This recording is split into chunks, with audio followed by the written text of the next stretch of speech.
Hey, so if you are using X-Plane 11 with the Sparky 747, you have to do something first. Now I've already done it. Let me just close on X-Plane 11. And you have to do something first. You have to first go into Opera, and 2 seconds. You'd be on this page. You have to go down to here. Then you have to scroll down and download Sparky 747 XP. Anyway, you have to download that. I'll cancel that because I've already downloaded it. And you'll go into your downloads over here. You'll go into the backport thing and you will have to copy these files. You don't just unzip this and then put that into it. You have to go into it and then you have to copy these files into the 747 folder. I already have it open here, but you take those files and you put it into here and you press that overrides the files that's already there, because files there are meant for X-Plane 12. Now after you've done that, you can open X-Plane 11 plane. Let me just there. Now you should be able to open X-Plane 11. I've actually not tested this, but if you're seeing this and I have a link to it on the video, it probably works. It'll probably, if you see this, it probably works. So let's see. I've downloaded a lot of things for this one. So let's just search 747. And there it is. The Sparky 747 now shows up. We can choose one and we can spawn in. Now, that's how you make it work for X-Plane 11.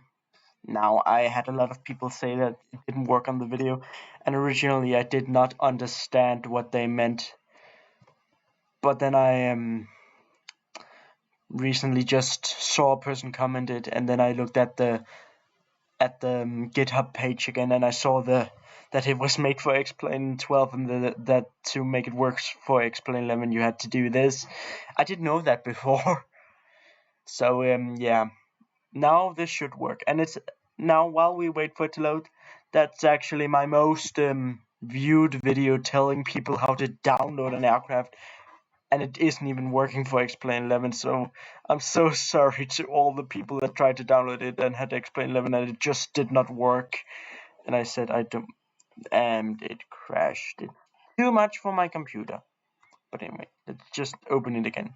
Again, if you see this, it works. You don't have to watch this video until the end. If it's here, if you can see this video right now, it probably works. If it doesn't work, then you're probably not watching this video right now. Let's pick an airport that's not very intensive. Let's pick Kastrup. It's the airport that's closest to my home. I hope this works. I think it should work. At least that's what I was told. I was told that this does work.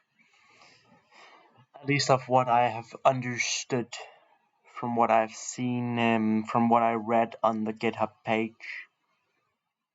I'm not sure if it actually does work. I think it probably does. But my laptop is very weak, so I don't know if my laptop can actually run the Sparky 747. Because my laptop where I have X-Plane 11, I don't have X-Plane 11 on my main computer, just so you know, it doesn't have space for it. But my laptop where I have X-Plane 11, it's incredibly weak. If it doesn't work this time, I'll put the graphics all the way down and then open it again, because as I've already said, my laptop is weak. Now this video was made in a rush. That's the best way I can say it. This video was made in a rush, because I saw that comment and I read the GitHub thing, and then I thought I just had to clear things up for all the people that have X-Plane 11, because I'm literally so sorry. I'm sorry. I didn't know that you had to do this to make it work for X-Plane 11. I'm so sorry. And as you can see, it does work. The Sparky 747 and X-Plane 11. Again, for all those people that had X-Plane 11 and just had it not working for you, I'm sorry. Now it does work.